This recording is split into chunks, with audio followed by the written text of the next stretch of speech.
The night had been lively, music vibrating through the walls, laughter spilling into the warm summer air, and yet in a single instant everything shifted. He had been standing by the punch table, talking with friends, his hands empty, his mind only on enjoying the night. And then she saw him. The white woman, eyes narrowing, lips tightening into a line that seemed to carry centuries of suspicion and judgment, pointed directly at him. "Call the cops. This boy doesn't belong here," she said, her voice sharp, slicing through the hum of conversation. It wasn't just an accusation. It was an indictment of everything he represented in that moment: his skin, his presence, his right to exist without scrutiny. He froze, a strange weight pressing down on his chest. His heart thumped so loudly that he feared everyone could hear it. Confusion clouded his mind. Did she really mean him? Surely this was a misunderstanding. And yet the intensity in her gaze left no room for doubt. Partygoers turned, some whispering, others stiffening with discomfort. The music seemed to fade, replaced by a suffocating tension that wrapped around him like a vice.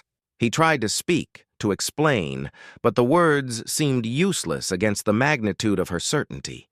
Fear seeped into his bones. Not fear of punishment exactly, but fear of what this moment meant.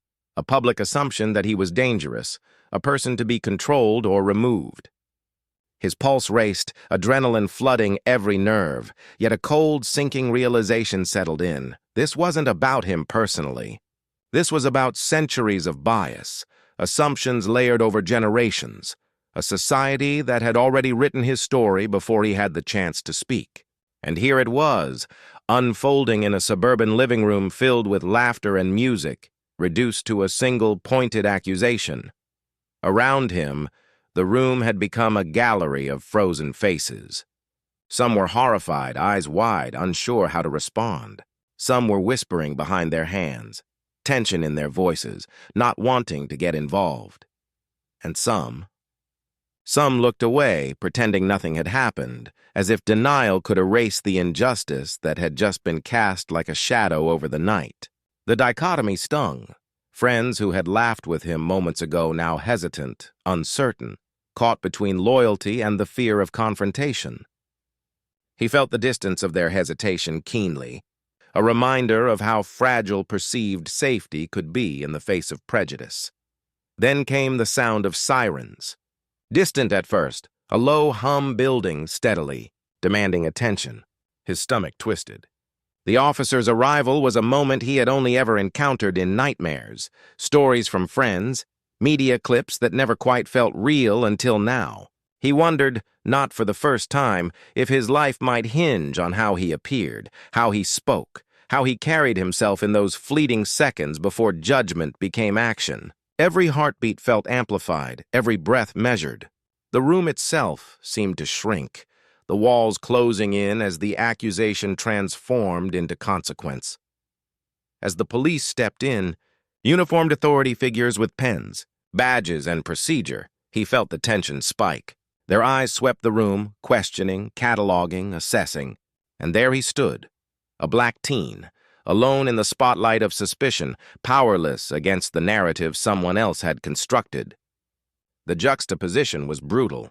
Laughter still hovered faintly from another corner of the house, while here he faced an invisible weight, a centuries-old expectation of guilt.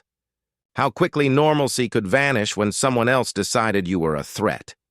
In that moment, a subtle awareness flickered inside him, a quiet hope he barely allowed himself to acknowledge. Someone had to step in, someone with insight, influence, or authority, a force that could rewrite the story before it hardened into irreversible judgment. He didn't know who or when, but the thought kept a tiny spark alive. Even as confusion and fear tangled in his mind, that faint ember reminded him that power sometimes comes from unexpected places. That life, despite moments like this, held potential for correction, for redemption, for a twist that could shift the weight of the world off one young man's shoulders. And so he stood there, frozen but aware, heart pounding, eyes flicking between the accusing figure and the doorway where help might arrive. The room held its breath, and he waited, not just for the outcome, but for the moment when injustice would meet accountability, when assumption would confront truth. The suspense was palpable, a perfect storm of fear and curiosity, and the night seemed to stretch endlessly, demanding that everyone in that room reckon with the fragility of perception and the power of presence. He wasn't just any teenager at the party. He was Marcus, a young man whose presence quietly commanded respect without demanding it. Friends often described him as level-headed, dependable, and endlessly ambitious. From the outside, he seemed like a normal teen navigating high school life, but beneath that casual demeanor was a mind filled with dreams, plans, and a sense of responsibility that many adults struggled to maintain.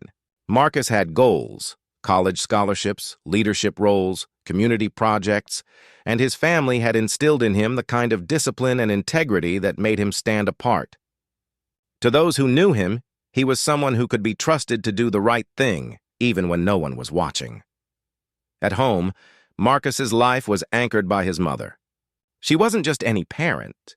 She had long been a pillar in the community, known for her dedication, vision, and ability to make things happen. She organized neighborhood initiatives, led youth programs, and had a reputation for taking action when it mattered most. But at this point in the story, her identity as the mayor remained carefully in the background. Marcus himself spoke of her with admiration and subtle pride, often referring to her as someone who always gets things done without needing recognition. It wasn't just her achievements that defined her.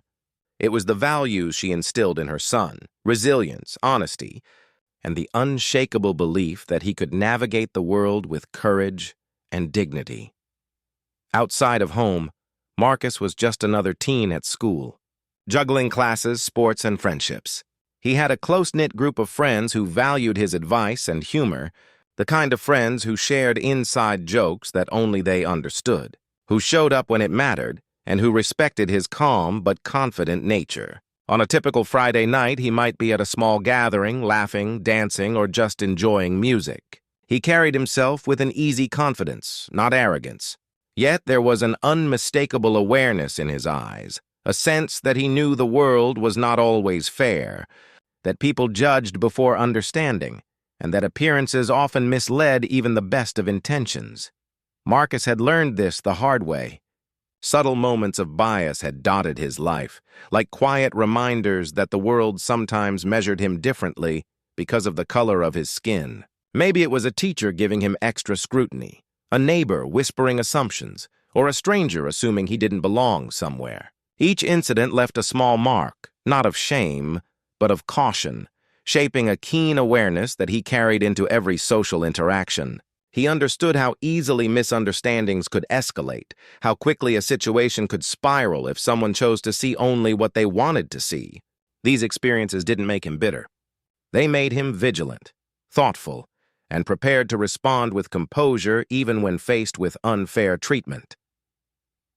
On this particular evening, Marcus arrived at the party with that same quiet confidence. He knew the host, enjoyed the music, and settled into conversations effortlessly. He laughed when it was funny, offered help when needed, and never drew attention in ways that were disruptive or unwelcome. Yet, beneath that ease was the subtle tension of knowing that one wrong glance, one misinterpreted gesture, could change everything. He had learned to navigate these social currents with care, balancing authenticity with awareness. Still, no amount of preparation could have readied him for what was about to happen. As the night unfolded, a pattern emerged. Small, almost imperceptible glances from one guest, the woman who would later call the police, began to focus on him. She didn't know Marcus, had no reason to suspect him, yet in her mind, something felt off. It was a tension that Marcus could feel in the air, the kind that makes you question yourself, the world around you, and the intentions of those observing. He tried to ignore it, to stay immersed in the casual flow of the party, but the unease was palpable. He remembered past encounters with prejudice, and a quiet knot of apprehension began to form in his chest. Even as he laughed with friends, even as music pulsed around him, Marcus's inner voice reminded him to stay calm.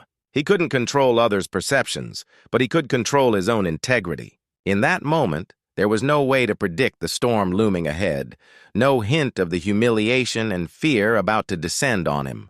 Yet if he had known, He would have recognized that his upbringing, his character, and the values his mother instilled would be the very things that ultimately shielded him, giving him the strength to face injustice without losing himself in it.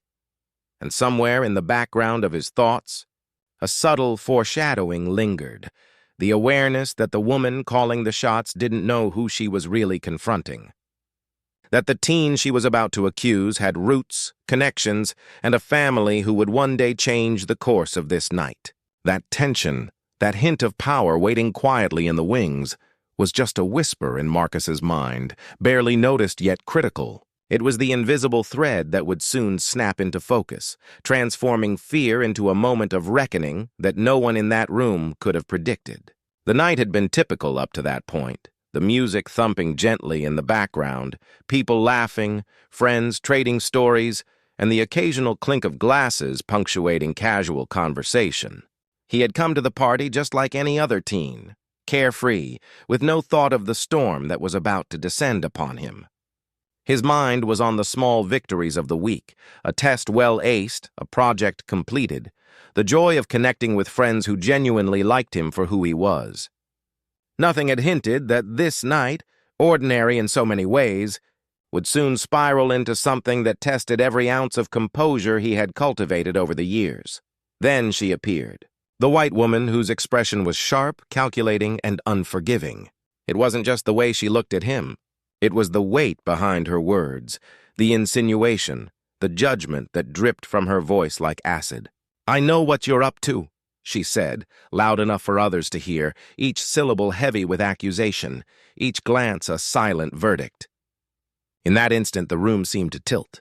Conversations died in mid-air, laughter ceased abruptly, and all eyes turned toward him. The accusation was sudden, unprovoked, and searing in its unfairness. He froze for a fraction of a second, the mind racing faster than the heart could process. Was this really happening?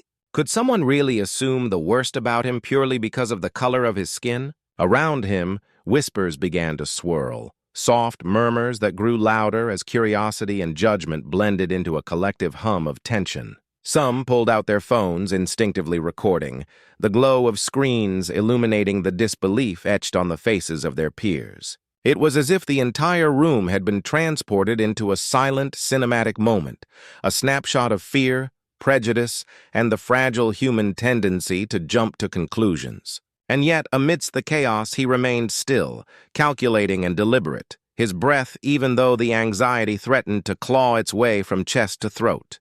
There was a sense that panic might betray him, that a wrong word could transform this incident into something far more dangerous, and he was acutely aware of it.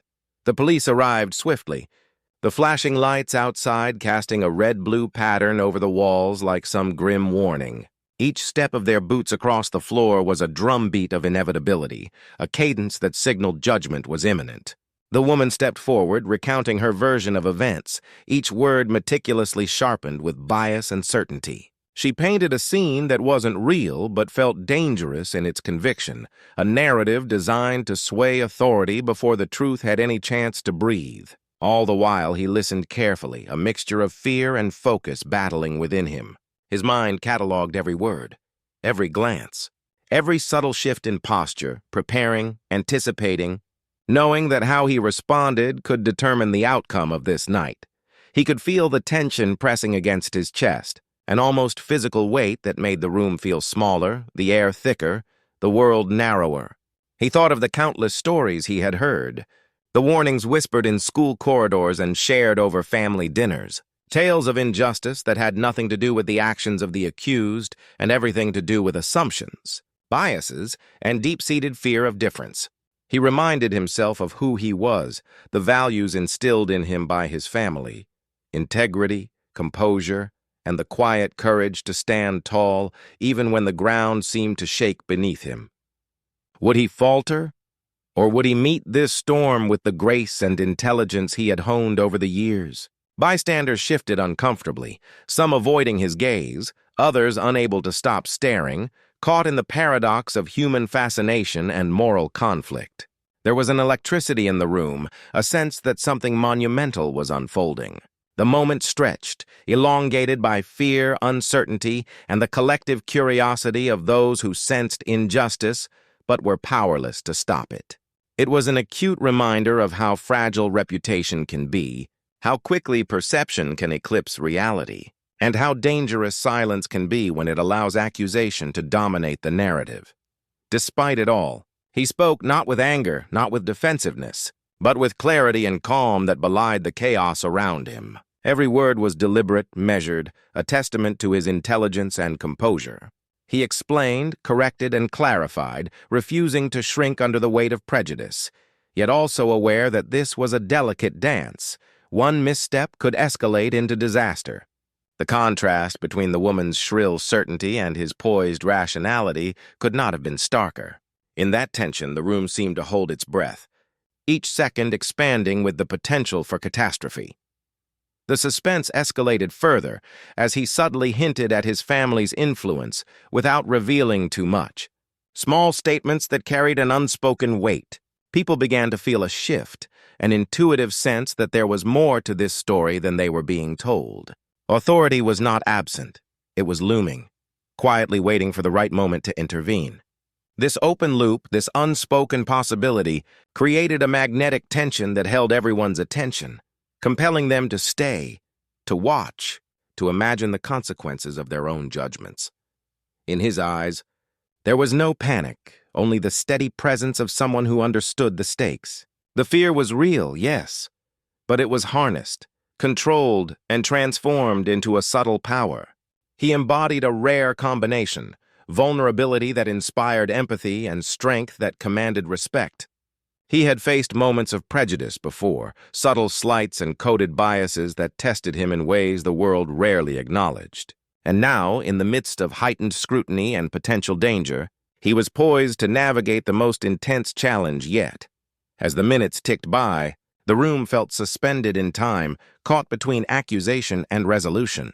Each person present was aware, consciously or not, that they were witnessing a story that transcended this single event. It was about courage in the face of fear, truth confronting falsehood, and the delicate balance between power, perception, and justice. The teen's composure served as a quiet lesson to everyone around him. That even when the world assumes the worst, the ability to remain grounded, intelligent, and emotionally aware can create an invisible shield against the chaos. And just as the tension reached its peak, there was a sense, almost imperceptible, but undeniable, that someone with the capacity to alter the trajectory of this night was about to enter. Authority, foreshadowed but not yet revealed, hovered on the horizon. The teen's calm, the woman's certainty, the police's presence, and the bystander's fascination all converged in a single, suspense-laden moment. It was a moment pregnant with possibility, a turning point that promised to shift the narrative, to challenge assumptions, and to redefine what justice, accountability, and courage could look like in real time. The room seemed to shrink as she entered. Even from the doorway, her presence commanded attention, a calm authority that cut through the chaotic tension like a blade. Eyes turned instinctively toward her, not because she demanded it with volume or force, but because she exuded a quiet, unwavering certainty. The teen, standing frozen yet composed, felt a flicker of relief as he recognized the power she carried, not the kind of power that shouted or threatened, but the kind that inspired trust and respect. She moved with purpose, her gaze scanning the room, assessing the situation with a sharp intelligence honed by years of public service. There was no hesitation, no faltering. Every step was deliberate, measured, and precise, signaling that she was entirely in control even before she spoke a word. Whispers filled the air like a rising tide. People exchanged glances, some recording the moment with their phones, others leaning in, trying to catch every detail of what was unfolding. The white woman who had called the police moments ago suddenly seemed smaller, her earlier confidence wavering in the face of this unexpected presence. The officers, trained to assert authority, felt an unfamiliar uncertainty. Their usual composure faltered as they registered the woman's aura, not just authority, but undeniable credibility. The room seemed to hold its breath. What had been a scene of accusation, tension, and fear now teetered on the edge of revelation. Who was this woman, and why did her arrival change everything? The teen's mother approached slowly, letting her presence fill the space without rushing. The tension in the room contrasted sharply with her serene demeanor, highlighting the absurdity of the earlier chaos. Here was a woman who had seen real crises, who had faced challenges far greater than a misunderstanding at a party, and yet she exuded calm rather than panic. Her voice, when she finally spoke, was measured and unwavering, carrying both warmth and authority. "What seems to be the problem here?" she asked, not aggressively, but with a clarity that demanded honesty. In that single sentence, the power dynamics shifted. The accuser, who had moments ago felt control, now recoiled slightly, as if the ground beneath her had cracked. As the officers tried to explain, stumbling over words, the audience in the room began to sense a shift. The woman's presence was not just commanding, it was definitive. Every gesture, every glance, conveyed decades of leadership experience. Yet she did not use this power to berate or intimidate. Instead, it was applied with precise effectiveness. The teen's mother's composure became a mirror for everyone in the room. Even the partygoers, who had been frozen with confusion and unease, began to relax slightly, drawing reassurance from her calm authority. They instinctively recognized that the situation, which had felt spiraling out of control, was now being managed by someone who could handle it with ease. Slowly, like a revelation unfolding, her identity became clear. It wasn't just the poise or authority, it was the unmistakable presence of someone who held a public office. Eyes widened as whispers spread. This was the mayor. The realization hit the accuser first, a moment of shock and disbelief crossing her features. Her earlier certainty evaporated in seconds, replaced by an awkward awareness of her misjudgment. The officers, trained to respond to anyone in authority, now processed the magnitude of the situation. This was no ordinary party guest, no ordinary parent. This was the city's mayor, someone whose word carried weight far beyond this room. And with that realization came an immediate shift in behavior. Deference replaced confrontation. Hesitation replaced certainty. For the teen, the sight of his mother standing there, strong, composed and commanding, was transformative. Fear that had gripped him moments ago now began to give way to a cautious relief. He could feel the tension release from his shoulders, replaced by pride and reassurance. His mother's presence was not only protective, it was empowering. She had arrived not just to defend him, but to restore balance and integrity to a situation that had threatened to spiral out of control. In that moment, he understood the depth of her influence, the scope of her authority, and the unwavering commitment she had always shown to her family and community. The contrast between the mother's professionalism and the aggressiveness of the accuser was stark. Where the accuser had shouted, waved her finger, and invoked authority through fear, the mayor's strength lay in its subtlety. She commanded attention through presence, intellect, and unwavering composure. Every word she spoke carried clarity and truth, dissolving the tension that had once threatened the teen. The officers, once rigid and defensive, now mirrored a newfound respect. They were reminded that actual authority was not enforced through intimidation, but earned through trust, competence, and the respect of those around you. As the room adjusted to this sudden reversal, the drama of the moment reached its peak. The earlier chaos, the fear, the accusations, the uncertainty, had been transformed into a tableau of clarity and order. The accuser, who had sought control through fear, now faced the undeniable reality that her actions had been misjudged, her authority overestimated. The police, who had been prepared for confrontation, now deferred, recognizing the ultimate authority that had entered the space. And the teen, once frozen by anxiety and disbelief, now absorbed the lesson unfolding before him. Power, wielded with wisdom, composure, and integrity commands respect far more than fear ever could. And in that charged atmosphere, a subtle lesson reverberated for everyone present. Injustice, fear, and misunderstanding may appear overwhelming in the moment. Still, they can be confronted, and often resolved, through calm authority, clarity, and truth. The mayor's presence illuminated not only the immediate situation, but also the deeper understanding that standing up for oneself and for those you care about can transform fear into empowerment. For the teen, witnessing his mother navigate this tense moment with grace was more than a relief. It was a vivid demonstration of resilience, courage, and the power of thoughtful leadership in the face of chaos. The air in the room shifted once more, but this time the tension morphed into something different. Relief edged with awe, and embarrassment mingled with disbelief.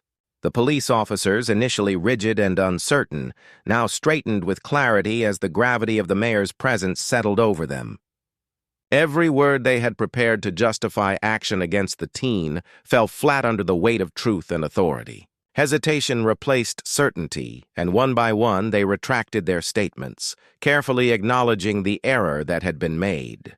There was no dramatization, no posturing, just the sober recognition that the accusations were baseless and the teen had been entirely innocent. Their compliance was both professional and human.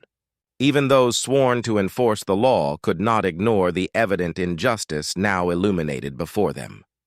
The white woman who had triggered this entire ordeal now faced the full measure of reality. Her previous sense of control, bolstered by prejudice and assumption, evaporated under the quiet, commanding gaze of the mayor. For the first time, the consequences of her impulsive actions landed squarely upon her. A flush of embarrassment crept across her face, a physical manifestation of regret she could not hide. Whispers from the partygoers, some sympathetic, some judgmental, circulated like electricity through the room. Their collective attention amplified her discomfort, and she could no longer retreat into the veil of assumed authority she had once relied upon. For all the power she had thought she wielded, it now seemed fragile, almost laughable, when contrasted with the proper authority standing before her. In the midst of this, the teen felt an extraordinary mix of emotions. Relief surged through him, thick and uncontainable. Yet it was tempered by disbelief at how close he had come to a disastrous outcome. Every heartbeat reminded him of the fear he had felt moments ago, the creeping sense that his life might be unfairly derailed simply because of someone else's biases. He glanced at his mother, and the reassurance in her steady gaze anchored him, giving him the courage to inhale deeply and process the moment fully. He realized how profoundly this experience had highlighted both vulnerability and resilience, the delicate balance of life that could shift in an instant, and the strength that came from facing fear with integrity and calm. Bystanders began to relax, though their murmurs continued, blending curiosity with admiration.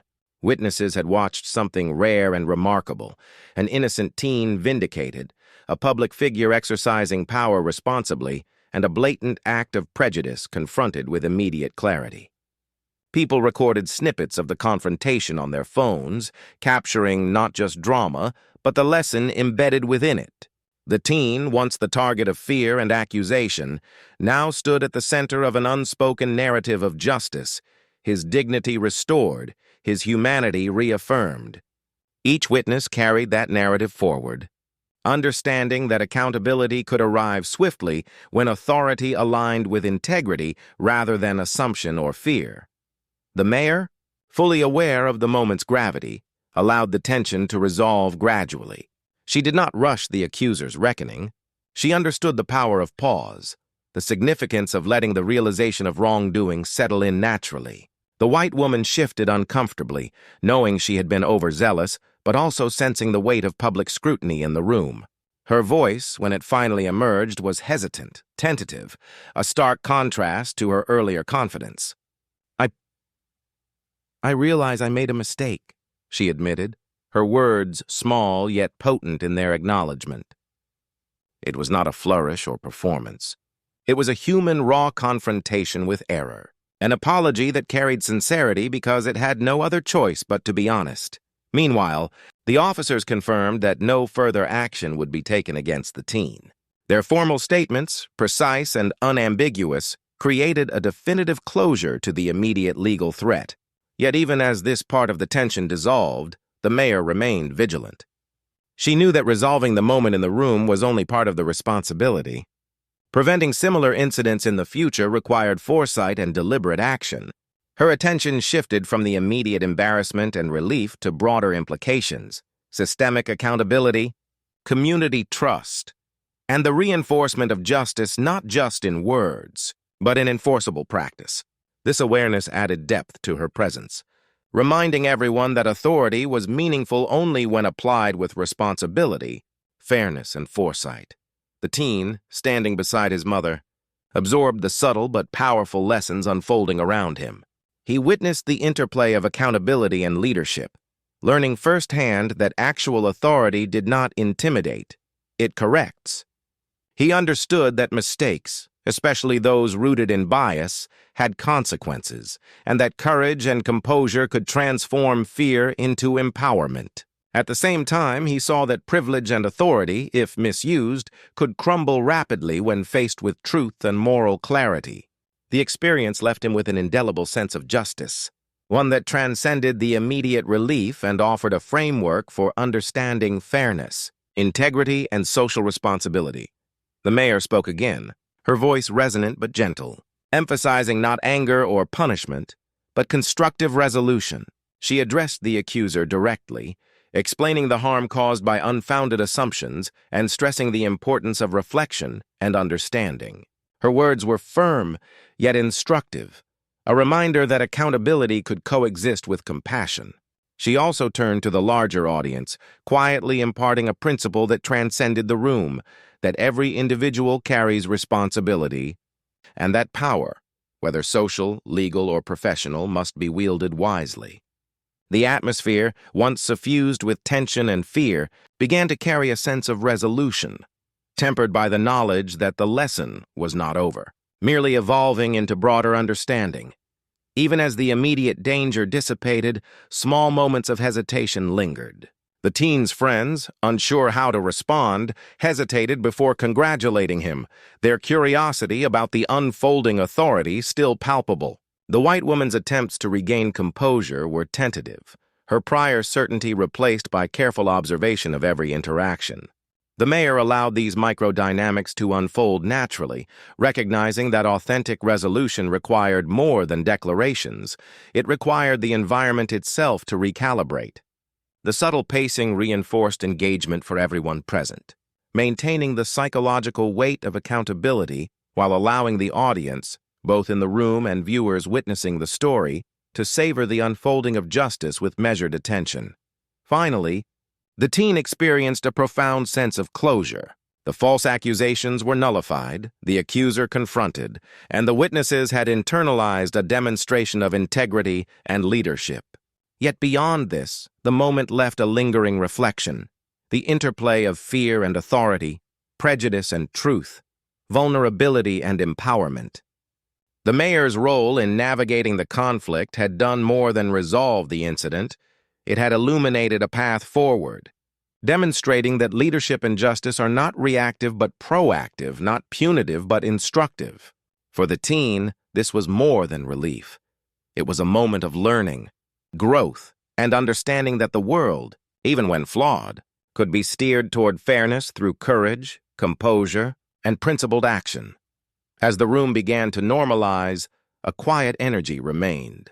Witnesses discussed what had occurred in hushed tones, processing both the embarrassment and enlightenment they had witnessed. The accuser lingered on the edges, subdued and reflective, her earlier assumptions replaced with the heavy weight of recognition.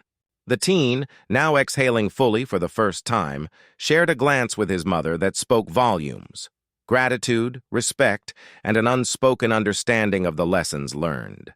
In that glance lay the realization that justice, when meted out with integrity, not only corrects wrongs but empowers the innocent, educates the misguided, and reinforces the moral fabric that holds a community together.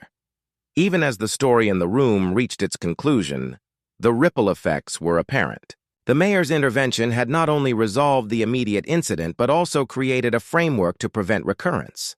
The teen had been vindicated, the accuser humbled, and the community reminded of the power of responsible authority. The audience, both present and witnessing later, could experience the catharsis of justice fulfilled, the satisfaction of wrongs corrected, and the reinforcement of the belief that truth, composure, and integrity ultimately prevail, even in the face of fear and misjudgment. As the immediate chaos of the party settled into an uneasy calm, the more profound implications of what had just occurred began to emerge, like shadows stretching across the room.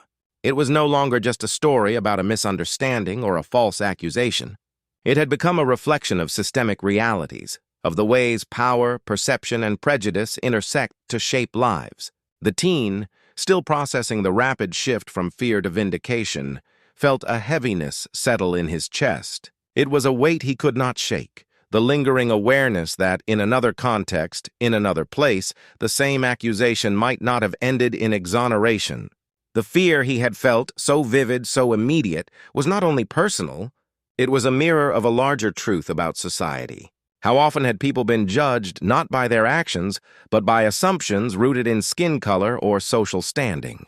How often had lives been disrupted, reputations tarnished, and trust fractured because the balance of authority was wielded without accountability? From the mother's perspective, the gravity was even more palpable. As both a parent and a public official, she carried a dual consciousness that few could understand. She felt a personal sense of relief seeing her child protected. Still, she also bore the professional weight of witnessing how easily authority could be manipulated, misapplied, or weaponized. Her mind traced the patterns she had seen repeatedly over the years: microaggressions, biases that went unchecked, and the slow erosion of community trust whenever a person's identity became a target for suspicion. She understood deeply that her intervention had not only prevented immediate harm, but also provided a lesson in civic responsibility, a demonstration of what leadership should look like when exercised with fairness and awareness. Yet even in that moment of triumph, there was a nagging awareness. The system itself remained imperfect, and this isolated incident could not erase the cumulative impact of so many similar injustices endured by others. The teen reflected silently on his own role within this dynamic, grappling with feelings that were both liberating and unsettling. He had been thrust into a situation where his identity became the focal point of suspicion. This reality had been invisible to him in everyday life until now. The contrast between how he was perceived in that moment and who he truly was, responsible, thoughtful, and ambitious, highlighted the fragile boundary between safety and vulnerability in a world still grappling with systemic prejudice. He considered the bystanders, those who had frozen or murmured in uncertainty, some recording the scene, others unsure how to intervene. He wondered, what would he have done in their place? How often do ordinary citizens witness injustice yet remain passive, weighing risk against action, and in doing so become silent participants in perpetuating discrimination? These questions did not provide comfort, but they demanded reflection. They reminded him that vigilance, courage, and empathy were not optional. They were responsibilities. The mother's perspective added another layer, both instructive and challenging. She had spent years cultivating authority that was principled, accountable, and oriented toward the public good. From her vantage point, the incident was not merely an isolated confrontation. It was an opportunity to model the moral courage required to challenge bias wherever it appeared. She considered the implications for the wider community, how trust could be rebuilt when authority was exercised judiciously, how dialogue could shift from accusation to understanding, and how education could preempt the repeat of similar injustices. Her thoughts extended beyond the personal, encompassing the structural, the unseen policies, the cultural narratives, and the societal norms that made such incidents plausible in the first place. She recognized that empathy, enforcement, and proactive leadership were the tools to shape a society in which every individual's dignity was respected. In that reflective pause, the teen and his mother found themselves aligned in a shared understanding. Fear and relief are intertwined with awareness and responsibility, creating a complex emotional landscape. They both recognized that the moment was transformative not just for them, but for everyone who had witnessed it. The accuser, humbled and chastened, had been confronted with the immediate consequences of her actions. Yet her experience now served as a cautionary tale. The audience, whether at the party or viewing the story later, was invited to consider their own potential for action or inaction. Could they have spoken up? Would they have recognized their biases and intervened? In this way, the personal story became universal, bridging the intimate and the societal, and offering a mirror for viewers to examine their own responses to injustice. The conversation between the mother and her child, unspoken yet profoundly understood, underscored the significance of responsibility at every level. She reminded him, not in words meant to lecture, but in the quiet authority of shared experience, that the protection of justice requires engagement from both individuals and institutions. It was a subtle lesson, but one weighted with urgency. Courage in the moment of fear, empathy in the face of misunderstanding, and accountability when empowered. These principles, she knew, could transform communities, shifting the dynamics of power from oppression to protection, from assumption to informed action. Her voice, internal and reflective, resonated as both parent and leader. We cannot wait for others to act. We must act responsibly ourselves. The teen considered the broader societal implications, drawing connections between the narrow event at the party and the systemic patterns it represented. Racial profiling, implicit bias, and the unequal distribution of social power were not abstract concepts. They were tangible, measurable forces that could shape lives in profound ways. In that instant, he understood that his personal vindication was a rare and fortunate exception. He felt a surge of gratitude for the protective presence of his mother. Still, he also recognized the fragility of safety in contexts where such authority was absent. It was a sobering realization, yet it reinforced a vital lesson. Empathy, vigilance, and civic engagement were essential not only for personal security, but for the health of the community as a whole. As the tension of the past hours gave way to reflection, the story began to crystallize into a moral framework for viewers. The teen's experience became a lens through which audiences could examine their own biases, responsibilities, and capacity for action. The mother's intervention illustrated the potential of principled authority to correct wrongs, reinforce trust, and empower the innocent. Together, their perspectives encouraged a thoughtful meditation on social responsibility, highlighting the interconnectedness of individual courage, communal oversight, and systemic fairness. The audience was left to ask themselves, what would I do if I witnessed a similar situation? How can my actions or inaction contribute to justice or perpetuate harm? These questions, uncomfortably personal, carried the weight of societal relevance. In the quiet aftermath, the teen felt a growing sense of resolve. He understood that witnessing injustice, experiencing fear, and surviving scrutiny were not merely trials. They were opportunities for growth and reflection. The mother's example reinforced that action guided by integrity could prevent future harm. At the same time, the public dimension of the incident underscored that responsibility was collective. Empathy, courage, and civic duty were not abstract ideals. They were actionable principles, applicable in every interaction, every decision, every moment when fairness could be either defended or ignored. The story, while personal, carried a universal resonance, offering both a warning and a blueprint. Awareness and action are inseparable from justice, and accountability is a shared burden. By the time the evening drew to a close, the air was no longer charged with fear or tension, but filled with the quiet understanding of lessons learned. The teen, empowered by his vindication yet mindful of systemic realities, walked away with more than relief. He carried insight, responsibility, and a new lens through which to interpret authority and trust. The mother's perspective, steady and principled, had guided both the immediate resolution and the broader reflection, creating a narrative that transcended the moment. In the end, the story was no longer only about a party, a false accusation, or an embarrassed accuser.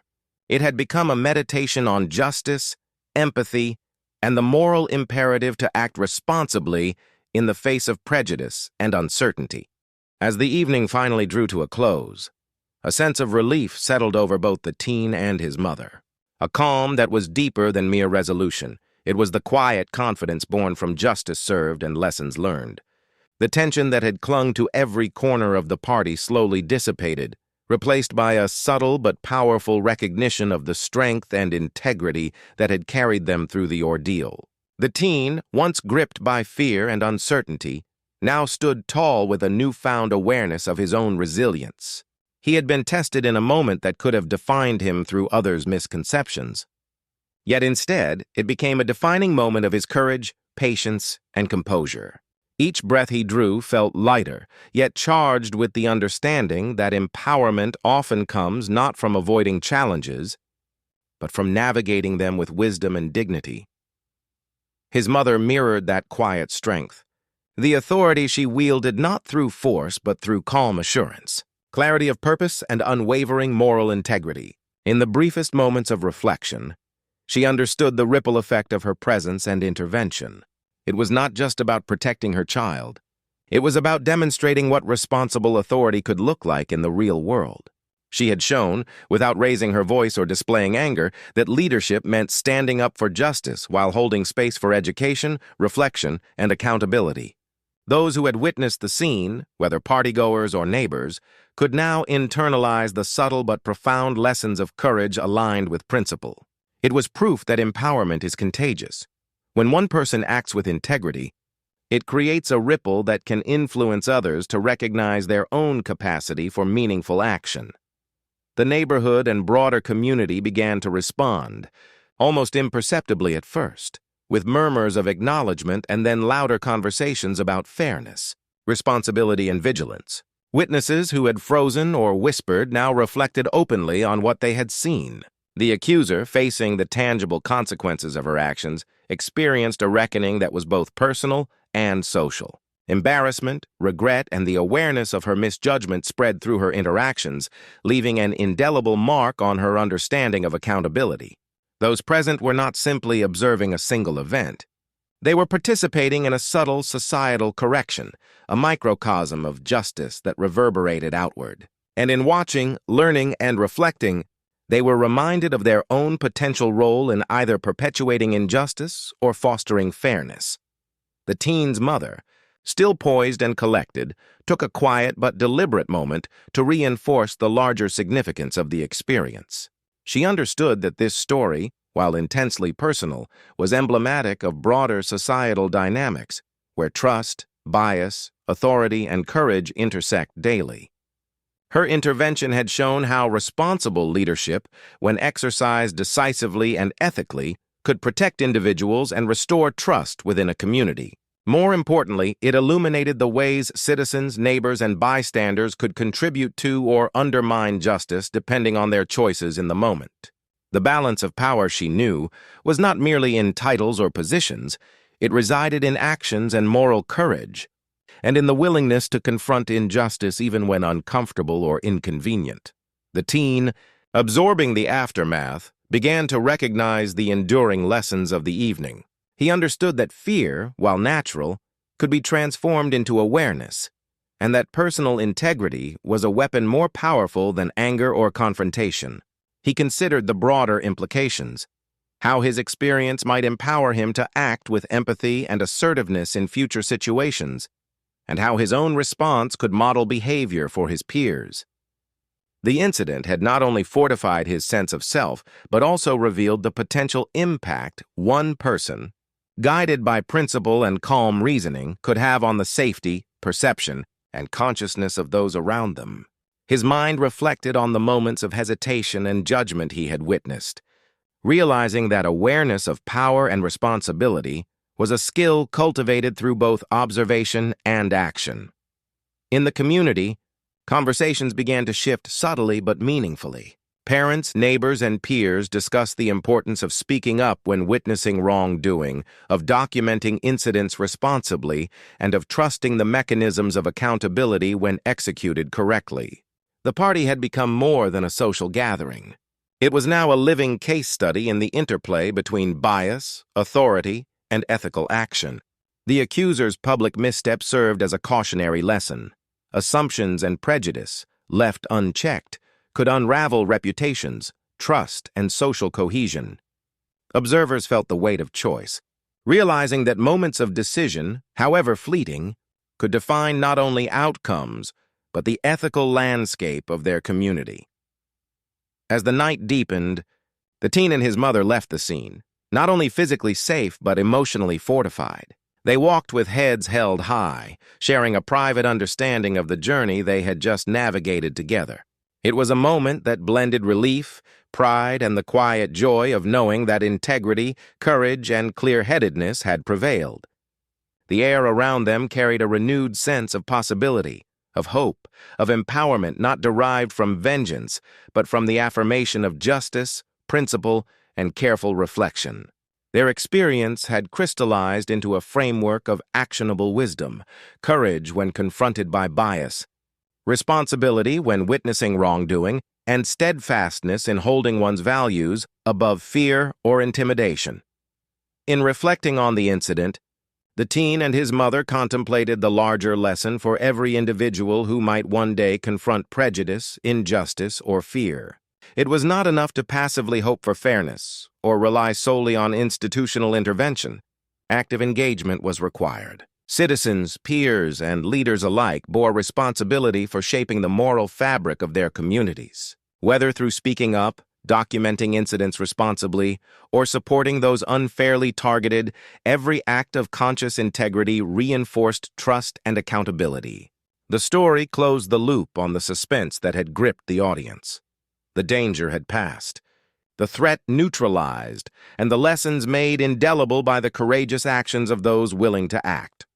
Finally, the narrative turned toward reflection and empowerment, leaving viewers with questions that resonated far beyond the party or the incident itself. What would you do if confronted with a similar injustice? How far would you go to ensure fairness, empathy, and accountability? Could you stand calmly yet firmly, guided by principle, and influence the course of events positively? The answers, as the teen and his mother had shown, required presence of mind, moral clarity, and courage in action. As the audience contemplated these questions, the emotional resonance deepened. Fear had been met with courage, injustice had been met with authority, and uncertainty had been met with integrity. In this final reflection, hope and empowerment were not abstract ideals. They were lived realities, available to anyone willing to act thoughtfully and bravely when it mattered most. By the end, the party had become a moment of collective learning. This story bridged personal triumph and societal lesson. The teen's growth, the mother's leadership, the community's reflection, and the accuser's accountability are all intertwined to leave a lasting impression. That justice, empathy, and civic responsibility are achievable when courage meets integrity.